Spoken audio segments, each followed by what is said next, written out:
as you say, well, there is a general explanation for why accomplished writers who are well published write something and then don't publish it. They don't want to.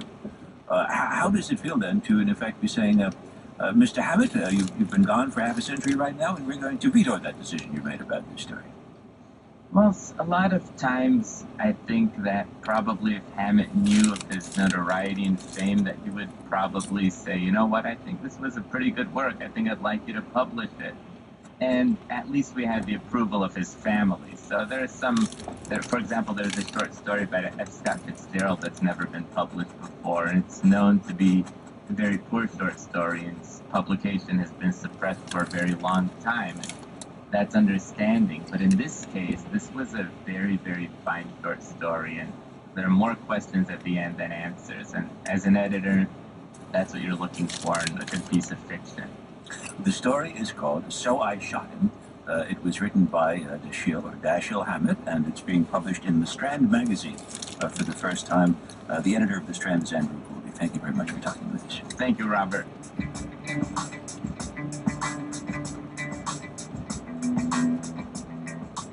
All Things Considered continues right after this.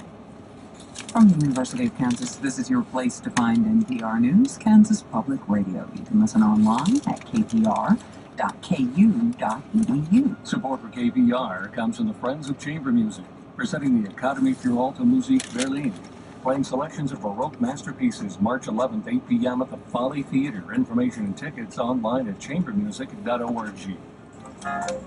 Thank you so much for joining us this afternoon. We have a lot of places you can find your news. Thanks for choosing KPR. It's about 5:19. We'll have an update of national and international headlines in approximately 10.5 minutes, so stick around for that. Just about 20 minutes from now, an update on what's happening with cost-cutting in Florida, how the legislature is addressing that issue there. And we'll hear about union protests in the state of Tennessee as well. All of this coming your way in the next 30 minutes on Kansas Public Radio. Support for KPR comes from the Lead Center, presenting an afternoon of storytelling and music for the entire family with the classic Carnival of the Animals and Peter and the Wolf. March 13th, 2:30 p.m. Tickets at lead.ku.edu. A winter weather advisory until midnight for Clay and Ottawa counties. For everyone else in the KPR listening area, cloudy skies, 70% chance of rain and light snow in the evening. Little or no snow accumulation expected overnight with a low of 32 degrees. Tomorrow, mostly cloudy with a high of 44. 40 degrees in Olathe, 38 at the Lawrence Airport. It's 37 and cloudy in downtown Topeka. It's 5:20.